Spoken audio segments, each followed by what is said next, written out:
ان الحمد للہ نحمده ونستعینه ونستغفره ونعوذ باللہ من شرور انفسنا ومن سیئات اعمالنا من يهده الله فلا مضل له ومن يضلل فلا هادي له واشهد ان لا اله الا الله وحده لا شريك له واشهد ان محمدا عبده ورسوله اما بعد فإن خير الحديث كتاب الله وخير الهدي هدي محمد صلى الله عليه وآله وسلم وشر الأمور محدثاتها وكل محدثة بدعة وكل بدعة ضلالة وكل ضلالة في النار.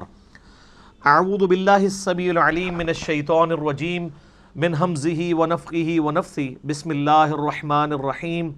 رب اشرح لي صدري ويسر لي امري واحلل عقدة من لساني يفقهوا قولي. بسم الله الرحمن الرحيم. ان الله وملائكته يصلون على النبي يا ايها الذين آمنوا صلوا عليه وسلموا تسليما. اللهم صل على محمد وعلى آل محمد كما صليت على إبراهيم وعلى آل إبراهيم إنك حميد مجيد.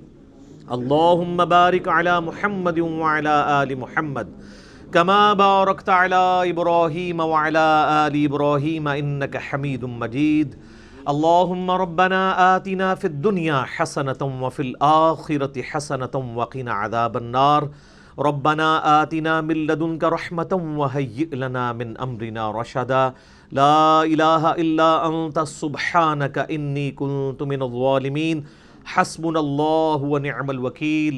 یا حی یا قیوم برحمتک استغیث ولا حول ولا قوة الا باللہ العلی العظیم.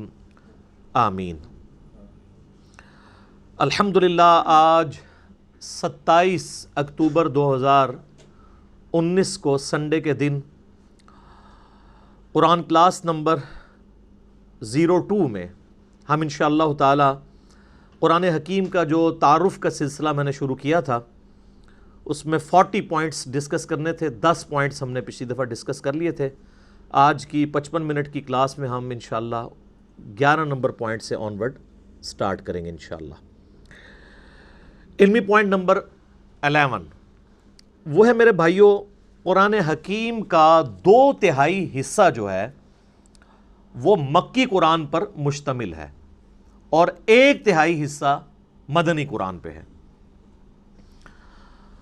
مکی قرآن جو ہے اس کا مرکزی ٹاپک عقیدہ توحید، عقیدہ آخرت اور عقیدہ رسالت ہے، جبکہ مدنی قرآن جو ہے یہ ایڈریس کرتا ہے امت محمدیہ صلی اللہ علیہ وآلہ وسلم جو ایک امت کی فارم میں سامنے آئی، اس کے لیے گائیڈ لائنز کیا ہیں، شریعت کے احکامات کیا ہیں. شریعت کا جو بلو پرنٹ ہے وہ سورۃ البقرہ ہے اور اس کے جو تکمیلی احکام ہیں وہ سورۃ النساء اور سورۃ المائدہ کے اندر آئے ہیں. اسی طریقے سے پارہ نمبر 28 آلموسٹ پورے کا پورا جو ہے وہ مدنی قرآن ہے اور بڑا امپورٹنٹ ہے. خصوصاً جو نبی صلی اللہ علیہ وآلہ وسلم نے ریولوشن بلند کی تھی اس میں جو جہاد والا عنصر ہے اور پھر منافقین سے جو مسلمانوں کو تکلیفیں اٹھانی پڑیں، ایک جماعتی زندگی میں اس طرح کے ایشوز کو کیسے ریزالو کرنا ہے، وہ قرآن حکیم کا بڑا اہم ترین پورشن ہے جو پارہ نمبر 28 ہے. وہ سارے کا سارا مدنی ہے اور سب سے بڑا جو پورشن ہے وہ شروع کے آلموسٹ 6.5 پارے ہیں. علمی پوائنٹ نمبر 12 وہ ہے میرے بھائیوں، قرآن حکیم کا جو 1/3 مدنی قرآن ہے اس کا بھی 2/3 حصہ پہلے 6.5 پاروں میں کور ہے. یعنی جو مدنی قرآن ہے اس کا 2/3 حصہ وہ شروع میں ہی آ گیا. سورۃ البقرہ، سورہ آل عمران، سورہ نساء اور سورہ المائدہ. اور اس کے پیچھے حکمت یہ ہے کہ چونکہ اکثریت مسلمانوں کی، بعد میں آنے والوں کی، وہ نسلی مسلمان ہیں اور نسلی مسلمانوں کے لیے بنیادی چیز شریعت کے احکامات ہیں. اس لیے اللہ تبارک و تعالیٰ نے جو مدنی قرآن ہے جس میں شرعی احکامات آئے ہیں ایک آئلی زندگی کے لیے، معاشرتی زندگی کے لیے، وہ قرآن حکیم میں مصحف کے اندر شروع میں وہ حصہ ڈسکس ہوا ہے. اور دوسری چیز، مسلمانوں کے سوا اگر کوئی اور امتیں ایڈریس ہو سکتی تھیں کہ جو خدا کی ماننے والی ہیں، گاڈ میں بلیو کرنے والی ہیں، وہ جیوز اور کرسچنز تھے، تو ان کو بھی اسی پورشن کے اندر ایڈریس کیا گیا۔ سورۃ البقرہ پوری کی پوری آلموسٹ اگر آپ دیکھیں اس کا مرکزی ٹاپک جو ہے، خصوصاً جو 5ویں رکوع سے لے کے آنورڈ، وہ بنی اسرائیل سے ریلیٹڈ ہے، جیوز سے۔ اور سورہ آل عمران میں آپ چلے جائیں تو ڈومیننٹ پورشن جو ہے وہ ریلیٹڈ ہے کرسچنز کے ساتھ، اور پھر سورہ نساء میں بھی، سورۃ المائدہ میں بھی، یہ ساری مدنی صورتیں ہیں۔ ڈومیننٹ پورشن جو ہے وہ اہل کتاب سے ریلیٹڈ ہے۔ ویسے تو ہم بھی اہل کتاب ہیں، سنن نسائی الکبریٰ کے اندر صحیح سند کے ساتھ حدیث موجود ہے، نبی صلی اللہ علیہ وآلہ وسلم نے امت محمدیہ صلی اللہ علیہ وآلہ وسلم کو بھی اہل القرآن کہا ہے۔ تو اہل القرآن ہونے کی وجہ سے ہم بھی اہل کتاب تو ہیں۔ ایک تو وہ پرانی کتابیں تھیں، اولڈ ٹیسٹمنٹ اور نیو ٹیسٹمنٹ، اور اب یہ ہمارا ہے فائنل ٹیسٹمنٹ، الفرقان، حق اور باطل میں تمیز کرنے والی کتاب۔ اس لیے آپ دیکھیں کہ سورہ آل عمران کا سٹارٹ اس سے ہوتا ہے کہ اللہ تعالیٰ نے تورات اور انجیل نازل کی تھی اس کتاب سے پہلے، جو ہدایت کا سرچشمہ تھی، اور اب الفرقان نازل کیا ہے، حق اور باطل میں تمیز کرنے والی کتاب۔ اولڈ ٹیسٹمنٹ، نیو ٹیسٹمنٹ میں جو باتیں بھی اس فائنل ٹیسٹمنٹ سے ٹکراتی ہیں وہ ریجیکٹڈ ہیں، اور جو اس کے مطابق ہیں ان کو ہم منوان اسی طریقے سے قبول کرتے ہیں، کیونکہ وہ ٹیمپرڈ کتاب ہے۔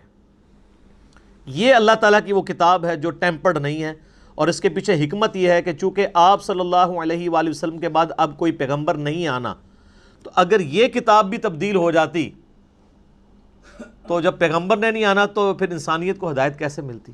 اگلی کتابیں اگر ٹیمپر ہوتی تھیں تو پھر اللہ تعالیٰ نیا پیغمبر بھیجتا تھا، وہ پھر مشرکانہ جو عقائد تھے ان کی اصلاح کر دیا کرتا تھا۔ اب چونکہ آپ صلی اللہ علیہ وآلہ وسلم پر ختم نبوت ہو چکی ہے، اب قیامت تک کسی اور پیغمبر نے ایز اے نبی نہیں آنا، ایز اے امتی آنا ہے عیسیٰ ابن مریم نے، لیکن وہ بھی صحیح مسلم میں حدیث ہے کہ وہ تمہارے نبی صلی اللہ علیہ وآلہ وسلم پر نازل شدہ کتاب اور ان کی سنت کے مطابق فیصلہ کریں گے، وہ بھی امتی کی حیثیت سے آئیں گے۔ اب پیغمبر کوئی نہیں آنا، تو اگر اب بھی دین میں بگاڑ آئے، کتابیں اگر چینج ہو جائیں، اللہ کی طرف سے نازل کی ہوئی کتاب، تو پھر اصلاح کون کرے گا؟ اس لیے اللہ تعالیٰ نے اسے محفوظ کر دیا، انا نحن نزلنا الذکر وانا لہ لحافظون۔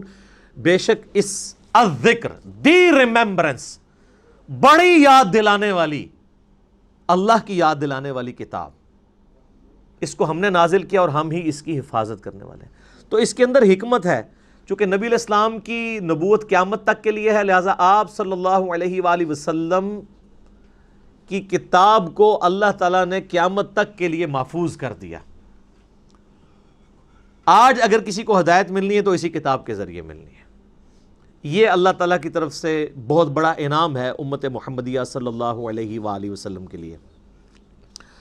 تو جیوز اور کرسچنس کو ایڈریس کیا گیا اس مدنی پورشن کے اندر، مسلمانوں کو ایڈریس کیا گیا۔ ظاہر مسلمان بھی اہل کتاب اس اعتبار سے ہیں کہ ہم بھی اہل القرآن ہیں، قرآن بھی اللہ کی کتاب ہے، نہ صرف کتاب ہے بلکہ کلام بھی ہے۔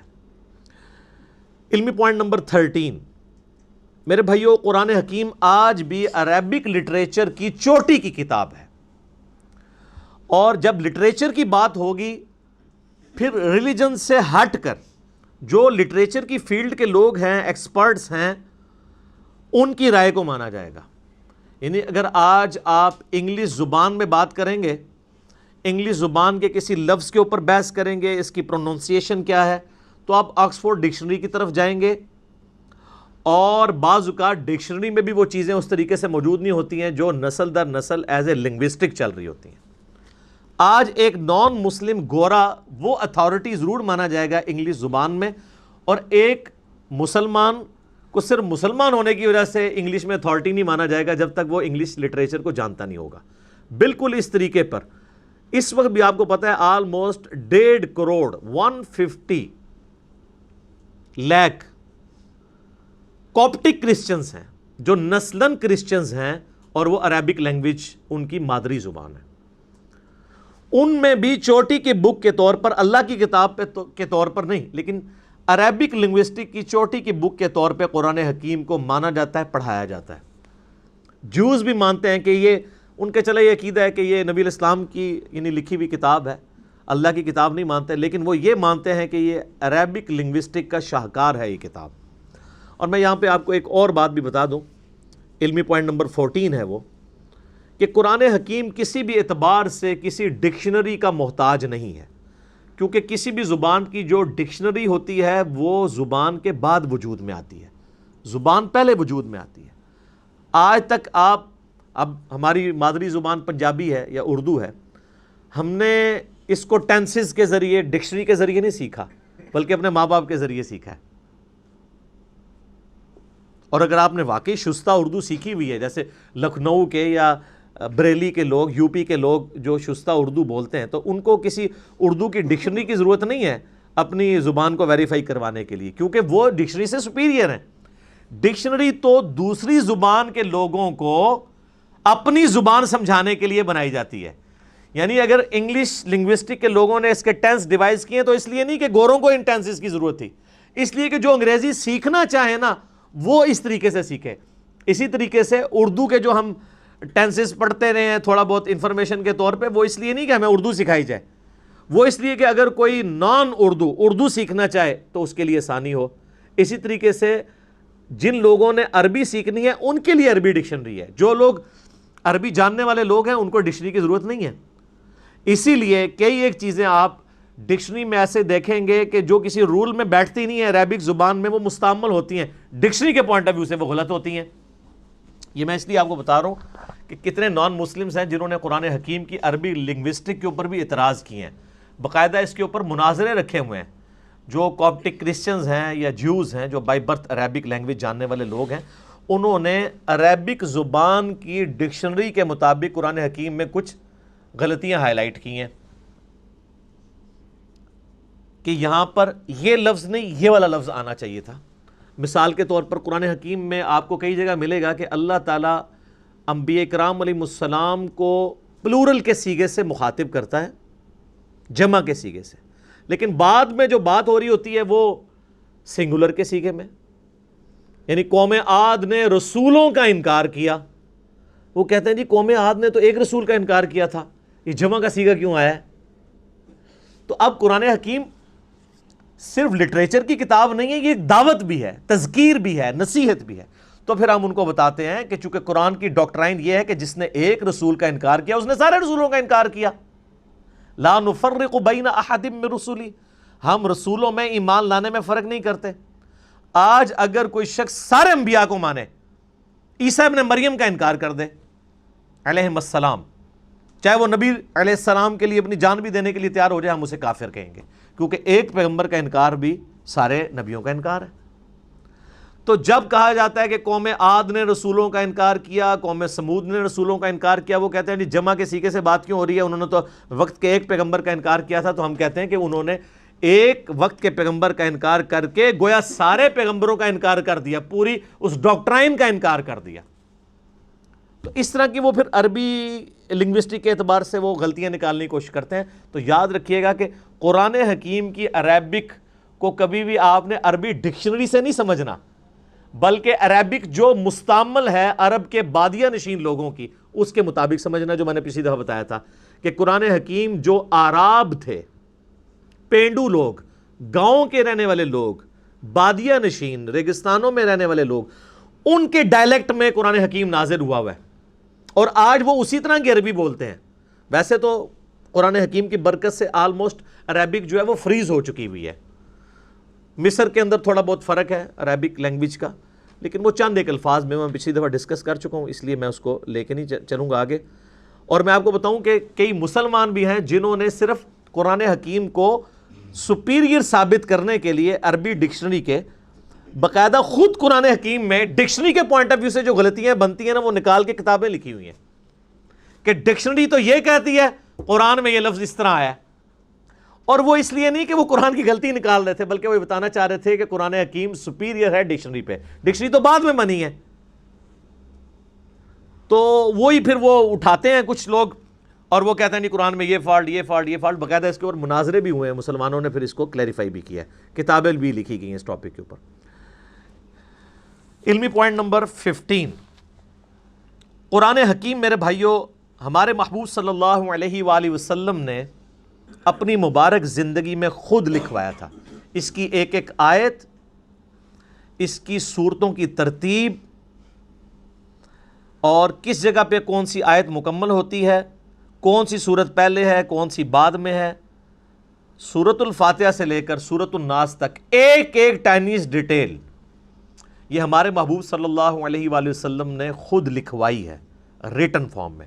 قرآن بھی کہتا ہے نا الذی علم بالقلم، قرآن حکیم کی جو پہلی 5 آیات سورۃ العلق کی نازل ہوئی ان میں اللہ تعالیٰ نے پین کے بارے میں کہا ہے کہ پین کے ذریعے، قلم کے ذریعے اللہ نے علم کو سکھایا ہے، نسل در نسل علم ٹرانسفر ہوا ہے پین کے ذریعے۔ اب اسی کی ماڈرن فارم آپ کے سافٹ ویئرز ہیں، پی ڈی ایفs ہیں، جو کچھ بھی ہیں، الٹیمیٹلی پین ہی ہے نا، چاہے وہ ان پیج میں آپ ٹائپ کر لیں یا مائکروسافٹ آفس میں ٹائپ کر لیں، وہ پین ہی ہے ماڈرن فارم میں، سافٹ فارم میں۔ تو نبی علیہ السلام وہی لکھواتے تھے، پھر وہی لکھوانے کے بعد پھر آپ کراس چیک کرتے تھے۔ بخاری مسلم میں درجنوں احادیث اس پر گواہ ہیں، آپ علیہ السلام لکھوا کے پھر کہتے تھے پڑھو، وہ پڑھ کے سناتے تھے، پھر نبی علیہ السلام اس کو اگر کہیں پر غلطی ہوتی تھی ریکٹیفائی کرتے تھے لکھنے میں۔ اور پھر سورۃ القیامہ میں اللہ تعالیٰ نے باقاعدہ اس چیز کو ایڈریس کیا ہے کہ نبی صلی اللہ علیہ وآلہ وسلم کو اللہ تعالیٰ نے حکم دیا کہ جب قرآن نازل ہو آپ اپنی زبان کو تیزی سے حرکت نہ دیا کریں کہ اسے کریم کر لیں، ہمارے ذمے ہے آپ کو اس قرآن کو یاد کروانا اور اس کا بیان بھی۔ اس کانٹیکسٹ میں بخاری میں حدیث بھی ہے، عبداللہ ابن عباس کہتے ہیں کہ نبی علیہ السلام کے سینے پہ جب قرآن نازل ہوتا تو آپ اپنی مبارک زبان کو تیزی سے حرکت دیتے تھے، جو کچھ آپ کے سینے میں آتا تھا اسے بیان کرنے ریپیٹ کرتے تھے تاکہ میں کہیں بھول نہ جاؤں۔ تو اللہ تعالیٰ نے کہا یہ آپ بھولیں گے نہیں، یہ ہمارے ذمے ہے، قرآن کو یاد کروانا بھی اور اس کا بیان بھی، اس کی تشریح بھی سنت اور احادیث کی فارم میں، یہ اللہ تعالیٰ نے اپنے ذمے لیا۔ آپ علیہ السلام لکھواتے تھے، پھر کاؤنٹر ویریفائی کرتے تھے، سنتے تھے، حتیٰ کہ بخاری میں آتا ہے کہ نبی علیہ السلام سے ہر سال حضرت جبرائیل علیہ السلام دورہ قرآن کیا کرتے تھے۔ جتنا قرآن نازل ہوا ہوتا تھا نا، آپ علیہ السلام حضرت جبرائیل کو سنایا کرتے تھے اسی ترتیب سے، کون سی آیت کس جگہ پہ رکھی ہوئی ہے، کس صورت میں۔ یہ اکٹھی تو نہیں نازل ہوئیں، بعض مکی صورتیں ایسی ہیں ان میں مدنی آیات ہیں، وہ اللہ تعالیٰ نے وحی کے ذریعے بتایا کہ جو مصحف لوح محفوظ میں اس کی ترتیب یہ ہے، آپ نے اس طریقے سے امت کو لکھوانا ہے۔ تو آپ علیہ السلام لکھواتے تھے، بلکہ جبرائیل علیہ السلام سے پھر دورہ قرآن ہوتا تھا، اس دورہ قرآن میں جبرائیل علیہ السلام آپ علیہ السلام سے قرآن سنتے تھے۔ اور بخاری میں حدیث ہے کہ سیدہ فاطمہ نے آپ علیہ السلام کی وفات سے کچھ عرصہ پہلے آپ علیہ السلام سیدہ فاطمہ کو ملنے گئے یا آپ کو ملنے کے لیے آئیں، تو آپ صلی اللہ علیہ وآلہ وسلم نے ان کے کان میں ایک بات کہی تو وہ رو پڑیں، اور ایک اور بات کی تو وہ ہنس پڑیں۔ پہلے آپ نے یہ بات کی کہ ہر سال جبرائیل علیہ السلام میرے پاس ایک دفعہ آتے تھے دورہ قرآن کے لیے، اس دفعہ 2 دفعہ آئے ہیں، مجھے لگتا ہے کہ میں آئندہ برس زندہ نہیں رہوں گا۔ تو اس پہ سیدہ فاطمہ رو پڑی۔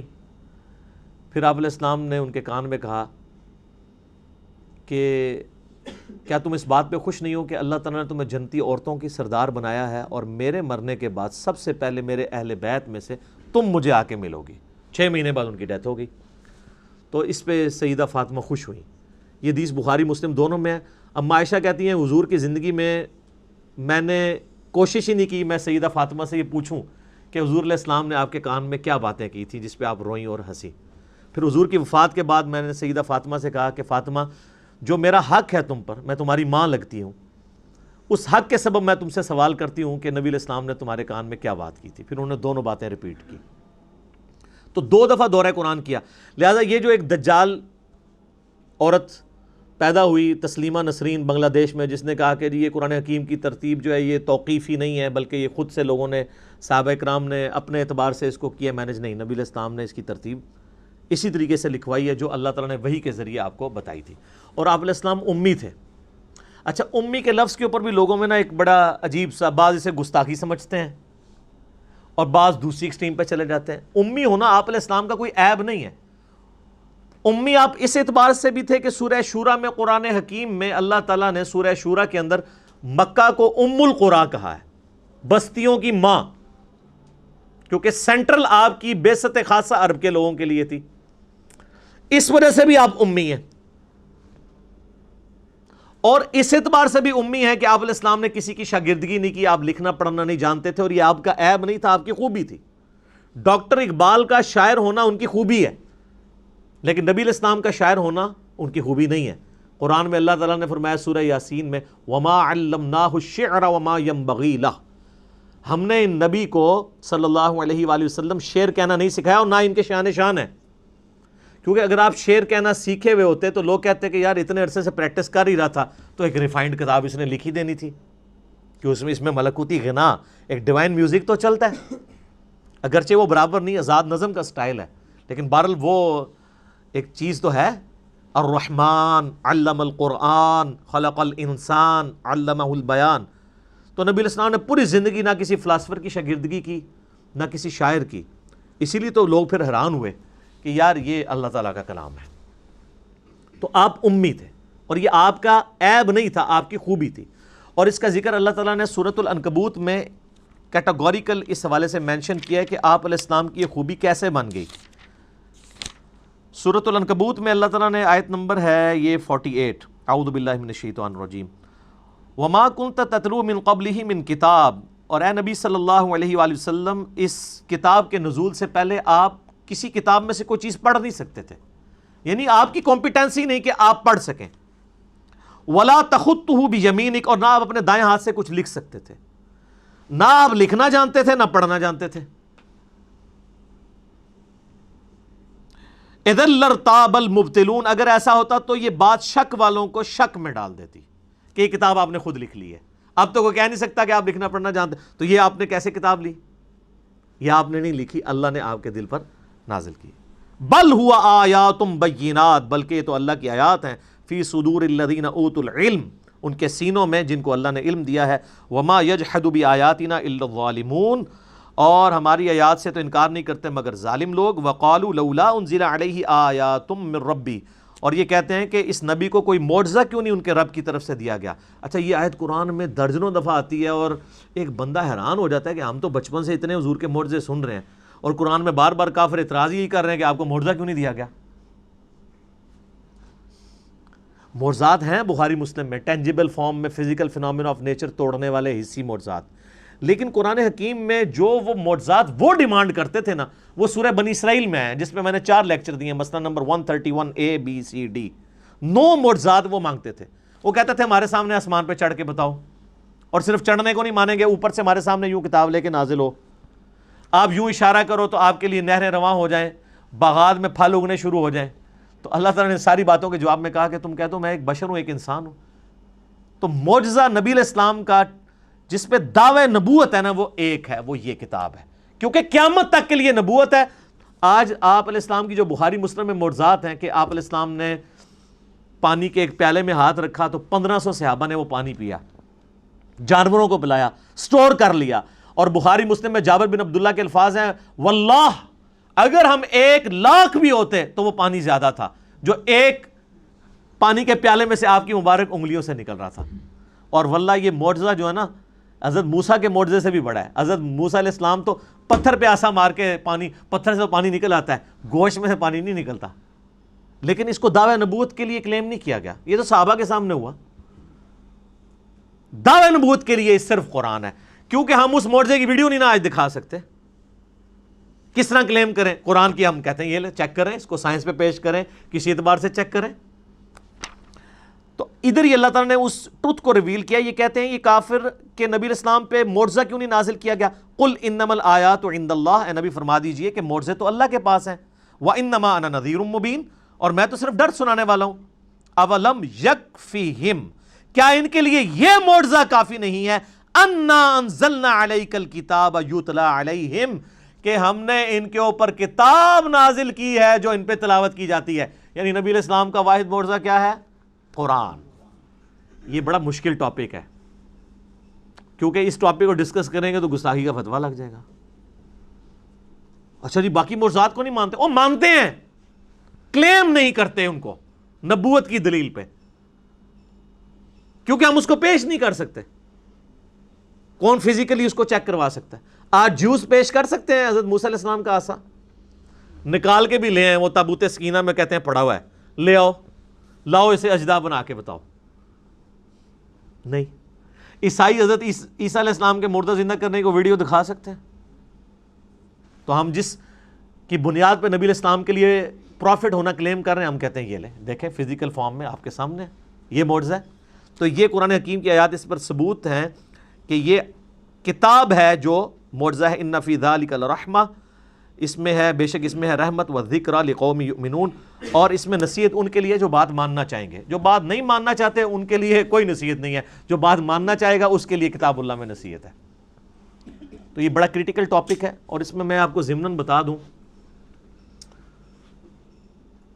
بخاری مسلم میں ڈیٹیلڈ احادیث ہیں. نبی علیہ السلام پہ جو پہلی وحی نازل ہوئی تھی غار حرا میں, وہ سٹارٹ یہ حدیث اس سے ہوتی ہے, مشکات میں آپ کو 30 جلد میں مل جائے گی, کہ جب نبی علیہ السلام کی مبارک زندگی کا 40واں سال آیا تو آپ صلی اللہ علیہ وآلہ وسلم کا اچانک دل دنیا سے اچاٹ ہو گیا.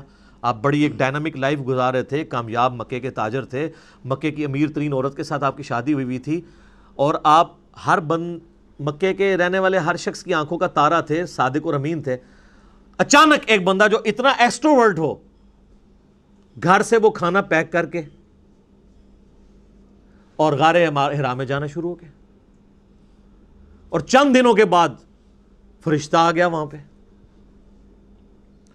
تو نیچے لوگوں نے یہ بھی سوچنا شروع کر دیا کہ یار یہ اکیلا غار میں بیٹھے رہتا تھا, ہو سکتا ہے اس پہ کوئی آسیب کا سایہ ہو گیا ہو. لیکن جب کلام سنا تو میں نے پچھلی دفعہ وہ زماد والی حدیث سنائی تھی نا, تو کتنا اثر ہوا ان کے اوپر. تو سیدہ خدیجہ کھانا باندھ کے دیا کرتی تھی. آپ کے بزرگ تو 2 سال تک کچھ کھاتے نہیں ہیں, لیکن نبی صلی اللہ علیہ وآلہ وسلم اپنا کھانا گھر سے لے کے جایا کرتے تھے. یہ ہے سچائی جو بخاری مسلم میں, وہ ہیں کہانیاں. تو وہاں پہ سیدہ عائشہ کے الفاظ ہیں بخاری مسلم دونوں میں, کہ آپ پہ جب پہلی وحی نازل ہوئی تو فرشتہ انسانی شکل میں آیا اور اس نے آپ علیہ السلام کو کہا اقرا, پڑھ. تو نبی علیہ السلام نے کہا ما انا بقاری, میں تو پڑھا لکھا نہیں ہوں, امی تھے آپ. دوسری بار کہا, تیسری بار کہا, پھر اس نے آپ علیہ السلام کو سینے سے لگایا اور بھینچا, اور پھر کہا اقرا بسم ربک الذی خلق خلق الانسان من علق, اقرا, اور آگے وہ یعنی 5 آیات پوری. تو پھر نبی علیہ السلام نے اس کو ریپیٹ کیا. اس حدیث میں یعنی ان لوگوں کے موقف کو تائید حاصل ہوتی ہے جن کا یہ موقف ہے کہ نبی علیہ السلام کے سامنے کوئی لکھی ہوئی تختی پہ یہ آیات لائی گئی تھی.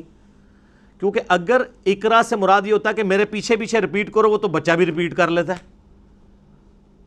اس کے لیے اس کو یہ نہیں کہنا پڑتا, اس کی زبان ہے کہ میں پڑھا ہوا نہیں ہوں.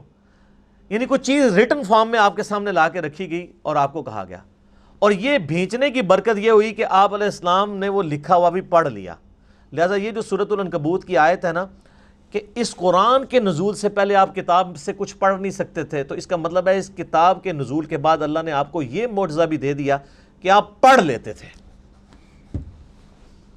یہ ڈائریکٹ استعداد آپ کے اندر پیدا ہو گئی. پھر آپ نے وہ آیات پڑھی, پھر آپ واپس آئے کانپتے ہوئی حالت میں, سیدہ خدیجہ کو کہا مجھے کمبل اڑا دو, انہوں نے تسلی دی.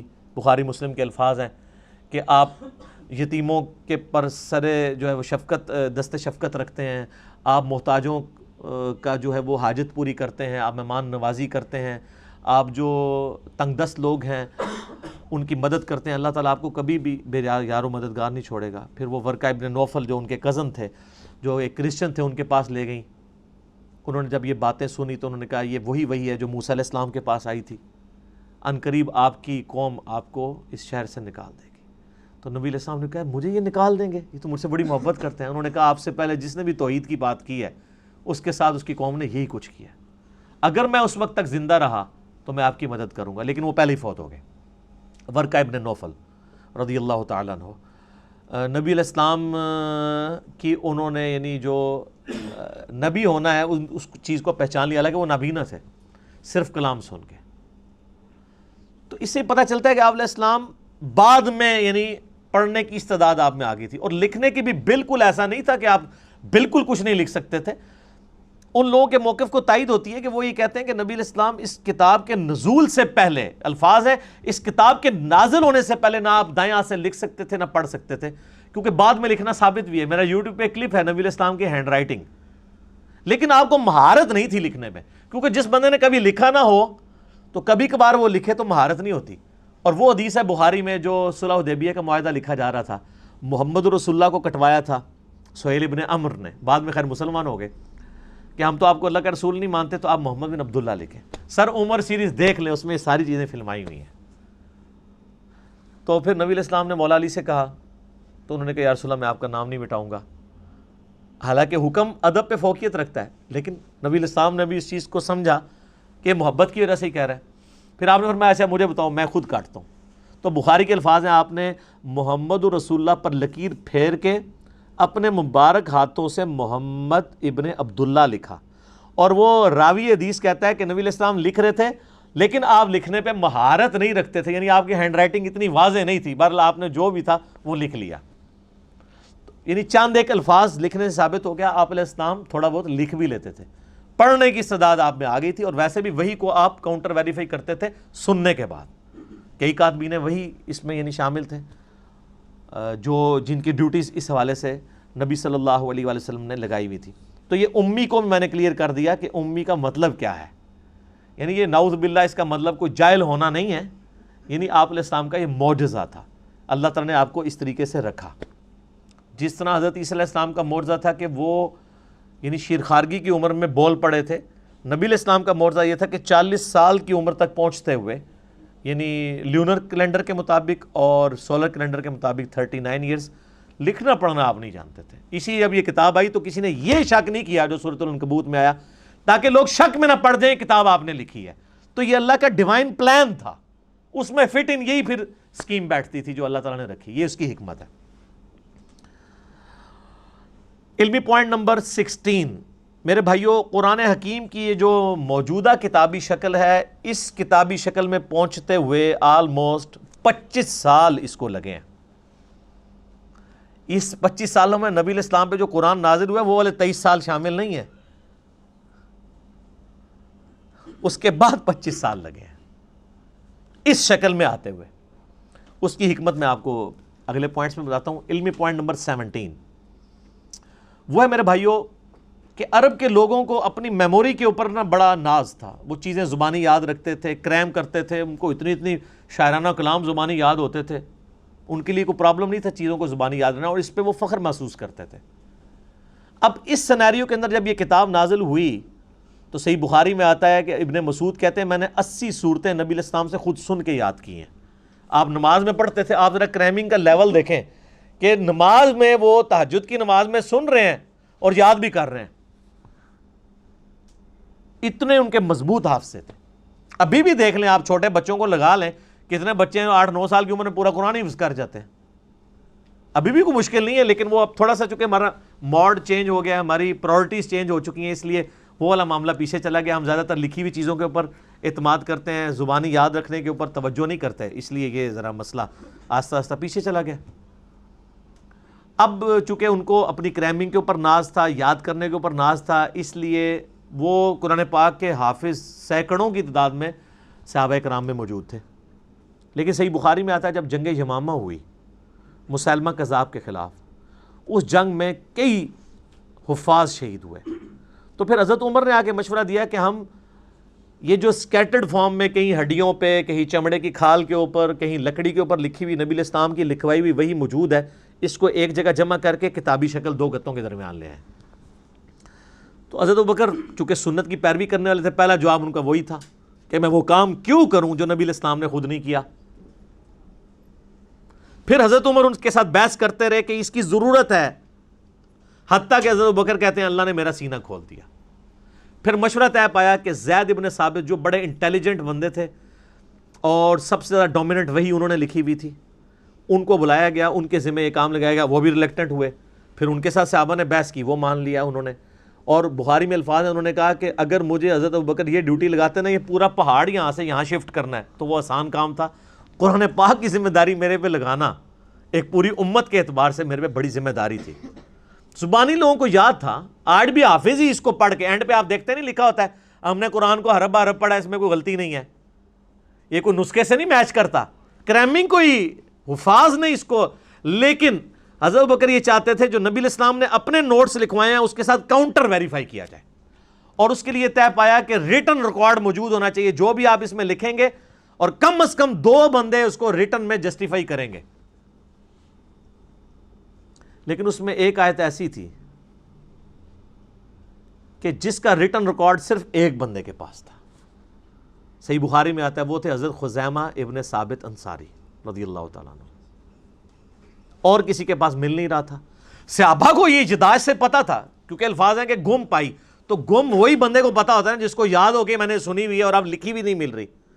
جب یاد بھی نہ ہوتا، اس کے بعد صحابہ کو اجداج میں تھی کہ یہ آیت ہے، ریٹن فارم میں حضرت خزیمہ کے پاس ملی، دوسرا کوئی گواہ نہیں تھا۔ پھر صحابہ کو یاد آیا کہ ان کی تو گواہی حضور نے 2 کے برابر کی ہوئی ہے، اور وہ معجزہ آپ کی وفات کے بعد ظاہر ہوا۔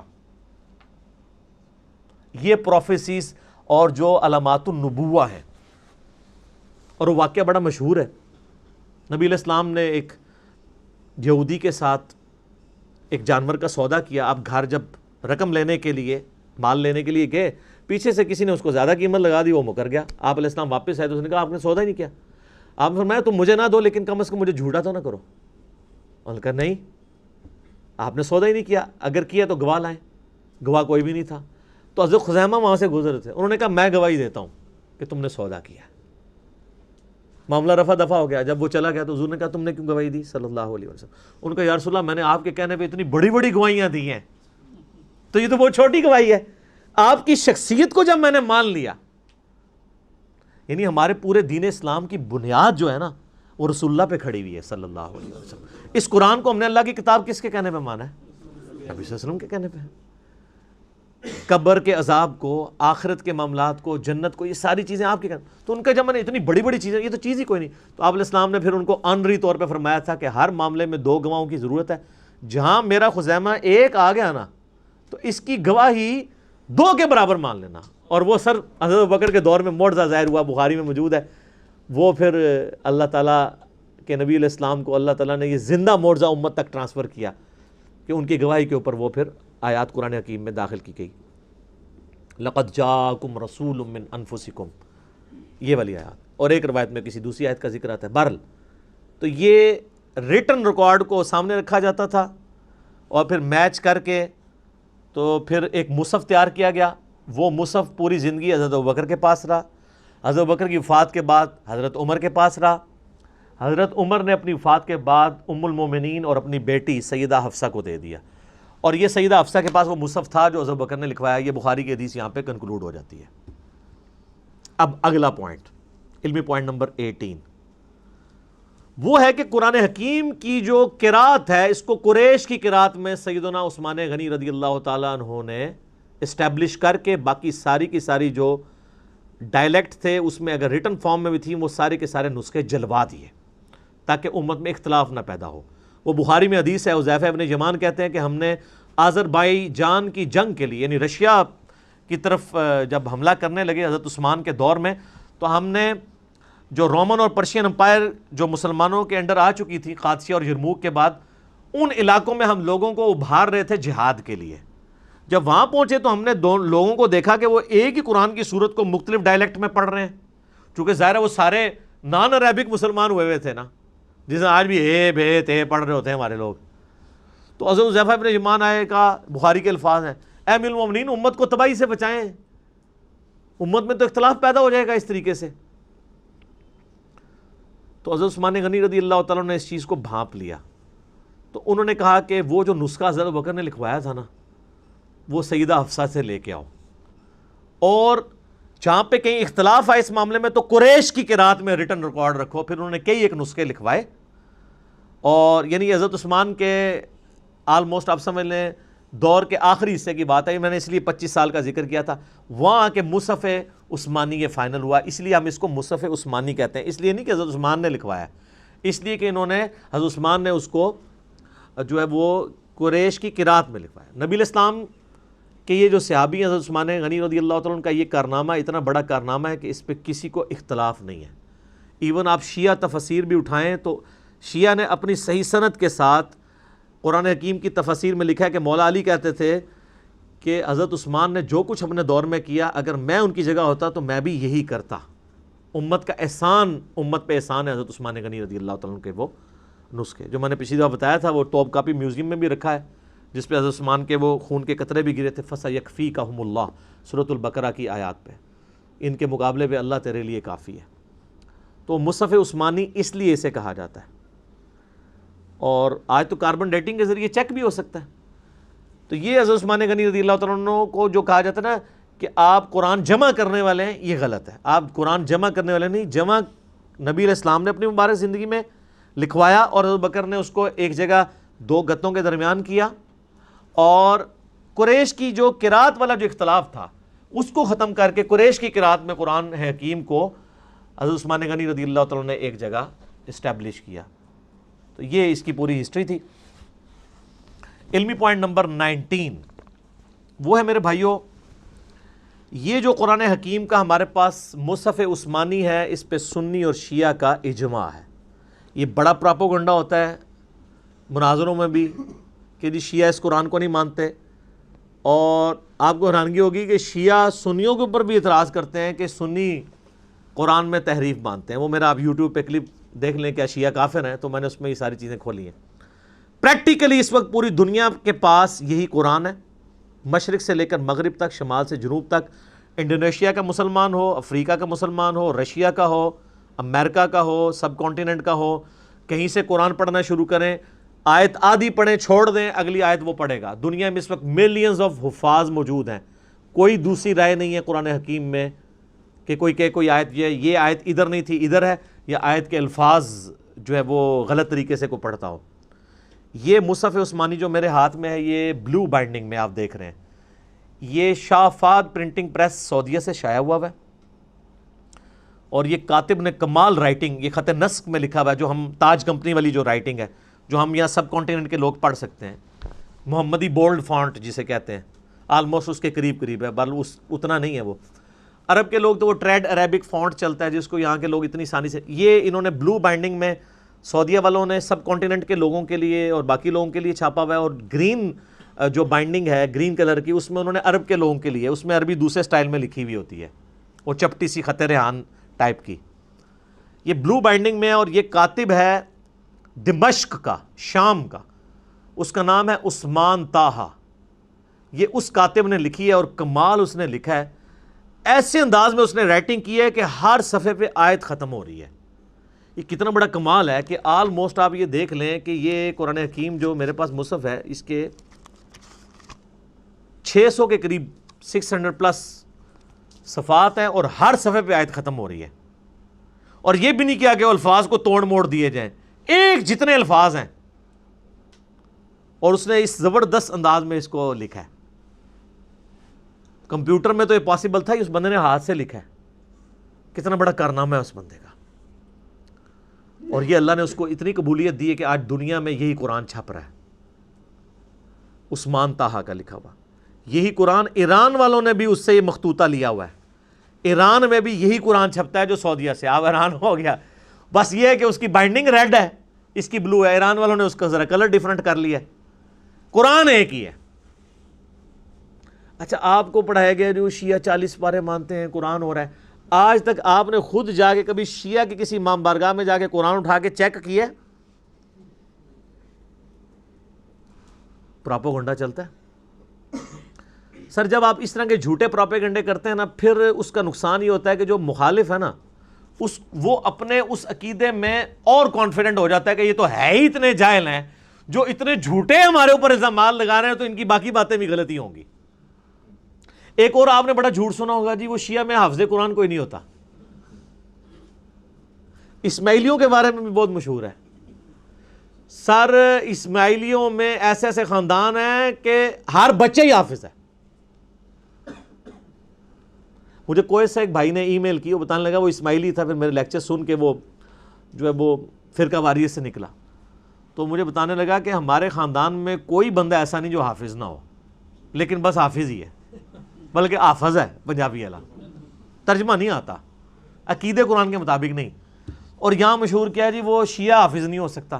وہ اس لیے کہ شیعہ کے اندر یہاں پہ اب مدرسے بننے شروع ہیں حفظ کے، تو ادھر اس ہمارے سب کانٹیننٹ میں ٹرینڈ نہیں ہے حفظ کرنے کا، چونکہ یہاں پہ زیادہ مدرسے تھے سنیوں کے، سنی یعنی بریلوی، دیوبندی، اہل حدیث تینوں.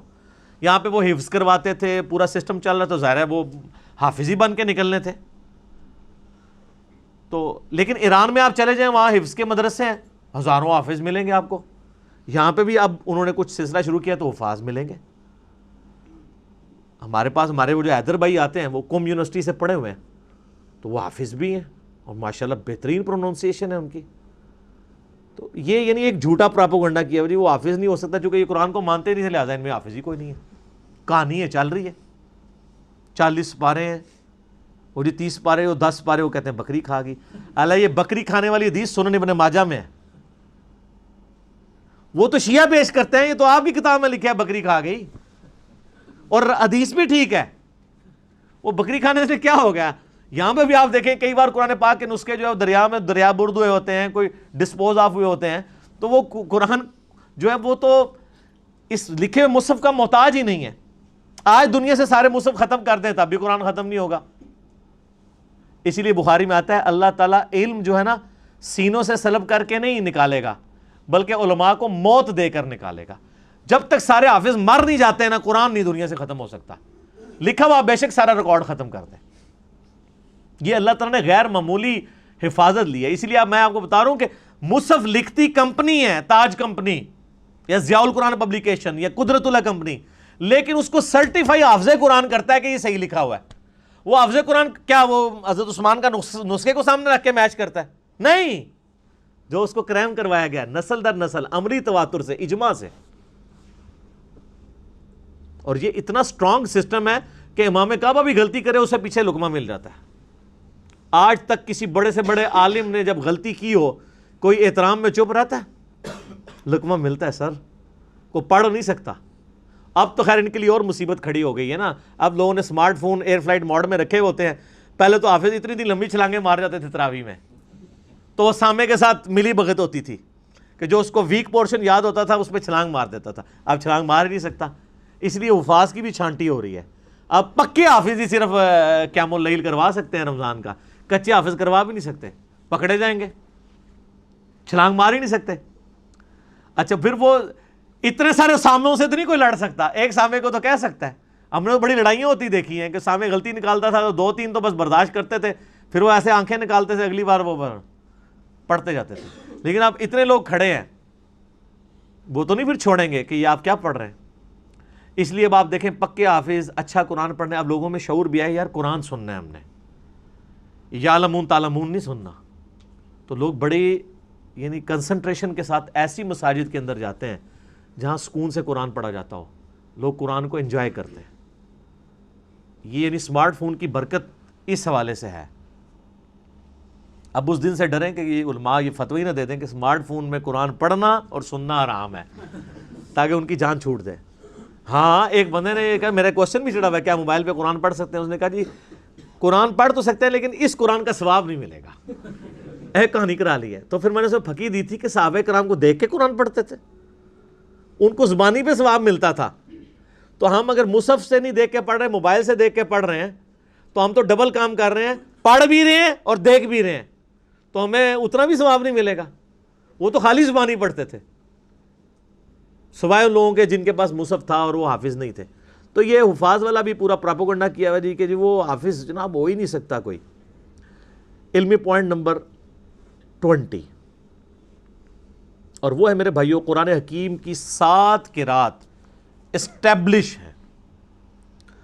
اگرچہ ہم ایک ہی قرات کو لے کے چل رہے ہیں جو امام حفص جو عبداللہ ابن مسعود کے یعنی آگے سے شاگردوں میں سے ہیں, وہ قرات دنیا میں اسٹیبلش ہے, اسی میں امام کعبہ قرات کرتا ہے, بڑے بڑے قرات کے مقابلے اسی میں ہوتے ہیں. لیکن جو باقی جو 6 قرات تھیں وہ اللہ تعالیٰ نے بخاری مسلم میں حدیث ہے, نبی علیہ السلام نے فرمایا, میرا 7 قرات کے اوپر کلپ بھی ہے کہ اللہ تعالیٰ نے امت کو آسانی دی.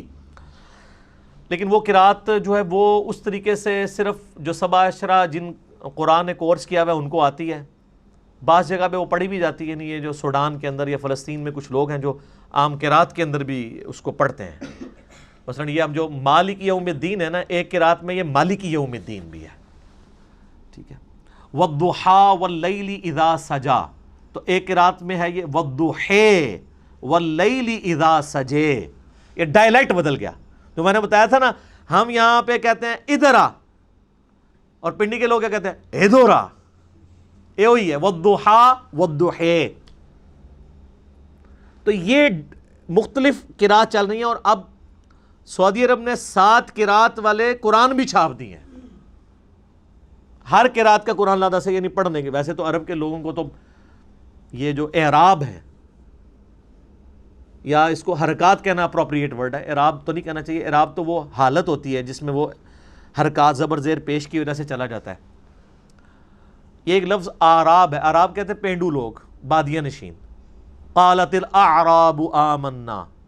اعراب ایک لفظ ہے اعراب زیر کے ساتھ، جو ہم اپنی لنگوسٹک میں اسے زبر زیر پیش کہتے ہیں. ویسے اپروپریٹ ورڈ اس کے لیے حرکات ہے.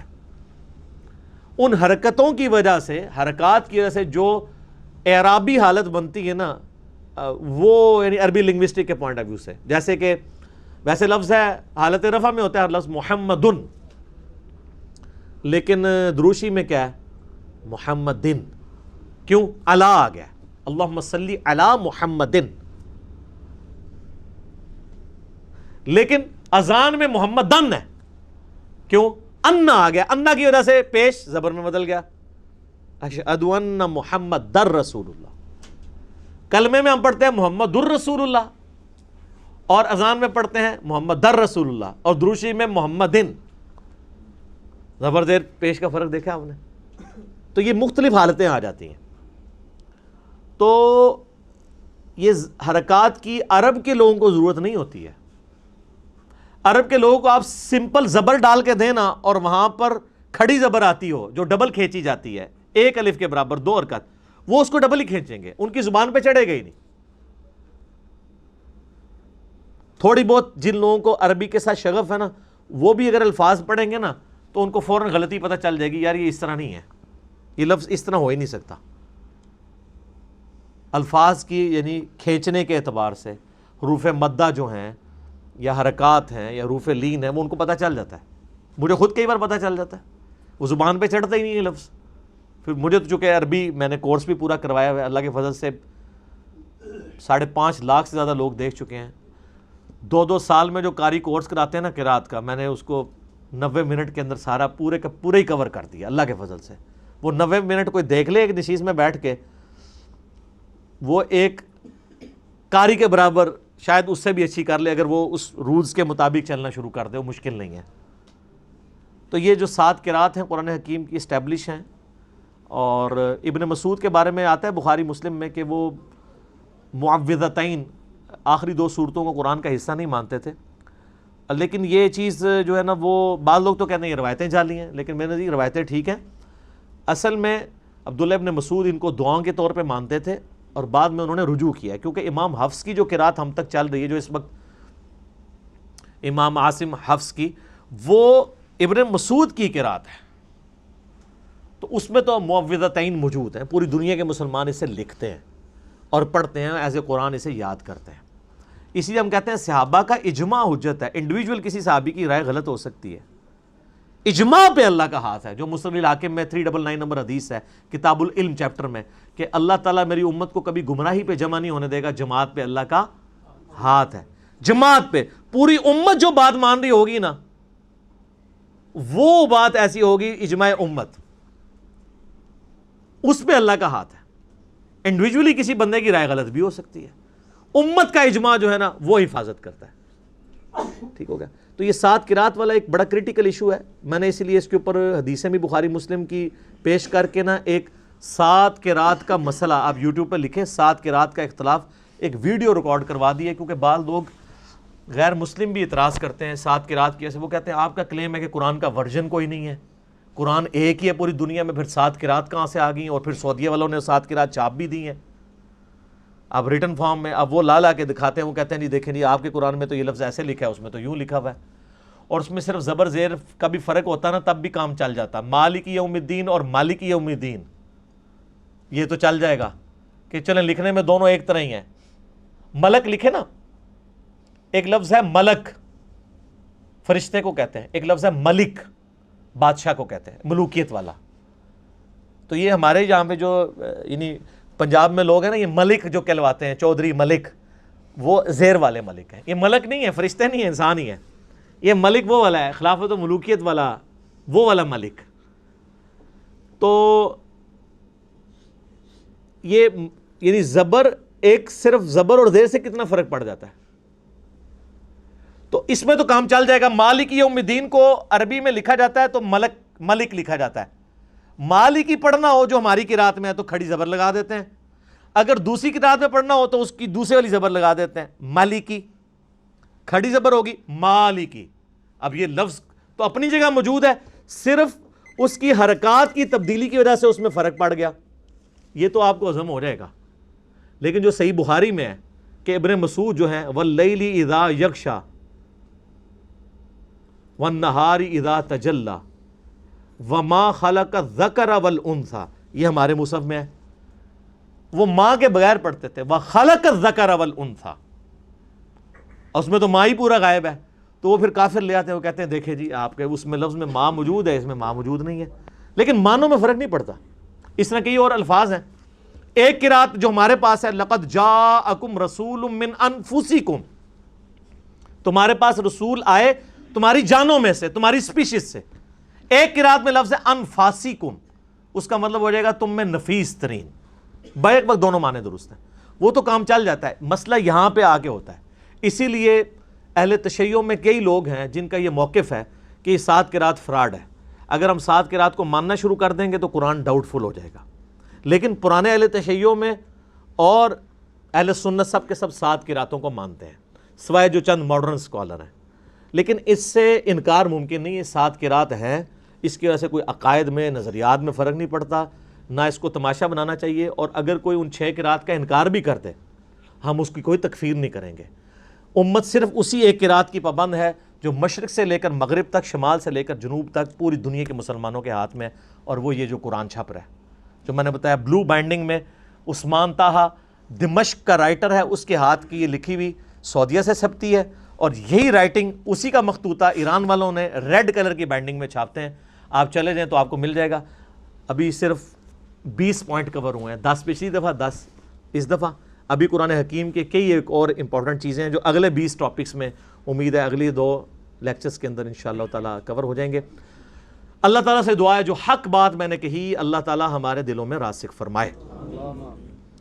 اگر میرے منہ سے جذبات میں کوئی بات نکل گئی تو اللہ تعالیٰ ہمارے دلوں سے ہی محو کر دے اور ہمیں معاف بھی کر دے. ہمیں کتاب و سنت کی تعلیمات پر عمل کر کے دوسرے بھائیوں تک پہنچانے کی توفیق عطا فرمائے. اللہم صلی علی محمد وعلی آل محمد کما صلیت علی ابراہیم وعلی آل ابراہیم انک حمید مجید. اللہم بارک علی محمد وعلی آل محمد کما بارکت علی ابراہیم وعلی آل ابراہیم انک حمید مجید. سبحانک اللہم وبحمدک اشہد ان لا الہ الا انت استغفرک واتوب الیک وما علینا الا البلاغ المبین. جزاکم اللہ خیرا.